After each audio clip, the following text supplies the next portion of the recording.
Welcome to me Srinu the traveller.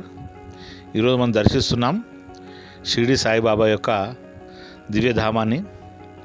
ఇది షిరిడిలో ఉంది. హైదరాబాద్కు దాదాపు 700 కిలోమీటర్ దూరం లోపల ఉన్నటువంటిది సాయిబాబా సంస్థాన్. ఇప్పుడు మీరు చూస్తున్నారు సాయిబాబా దేవాలయం లోపలికి వెళ్ళేటువంటి ప్రవేశ మార్గం. ఇదంతా ప్రవేశానికి వెళ్ళేటువంటి దారి.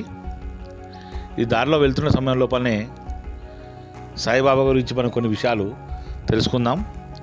వీరు 1838 లోపల జన్మించినట్టుగా చరిత్ర చెప్తుంది. అదేవిధంగా వారి జీవితకాలం 15 అక్టోబర్ 1918 లోపల పూర్తయ్యేట్టుగా చెప్పబడుతుంది. సాయిబాబాను సాధువుగా, ఫకీర్గా భావిస్తుంటారు. మీరు గమనిస్తే తెలంగాణ ప్రాంతంలో కానీ, ఆంధ్ర ప్రాంతంలో కానీ, అదేవిధంగా మహారాష్ట్ర ప్రాంతంలో కానీ చాలామంది కుటుంబాల్లో తమ పిల్లలకు సాయి అని, సాయినాథ్ అనే పేరు కూడా పెట్టుకున్న వాళ్ళని మనం గమనిస్తుంటాం. మీరు చూడండి, ఇది ఒక ఆంజనేయ స్వామి దేవాలయము.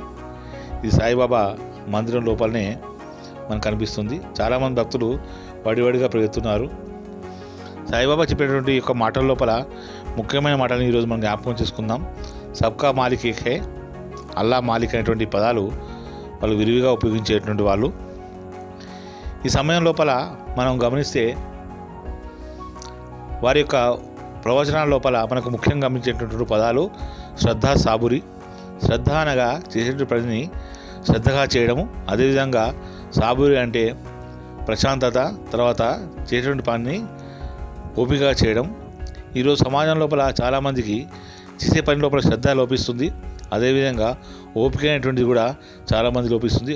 అది మానవ సమాజం లోపల అనేక రకాలైనటువంటి జబ్బులకు, రోగాలకు దారితీసే పరిస్థితి. కాబట్టి సాయిబాబాను దర్శిస్తూ, సాయిబాబా నివసించినటువంటి ప్రదేశము ఇవన్నీ చూస్తూ మనము వారి యొక్క ప్రవచనాన్ని మనం జ్ఞాపకం చేసుకుందాం. ముందుగా సాయిబాబా యొక్క అసలైన పేరు ఏదో మనకు తెలియదు, కానీ ముందుగా పిలిచినటువంటి వారు అతన్ని సాయి అని పిలవడం జరిగింది. ఆ రోజు నుండి వారి పేరు సాయిబాబాగానే మనం సమాజం లోపల పరిగణిస్తూ ఉన్నాం. వారు శాంతి, దయ, కరుణ, ప్రేమ, ఆప్యాయత, దానగుణము ఇవన్నీ కూడా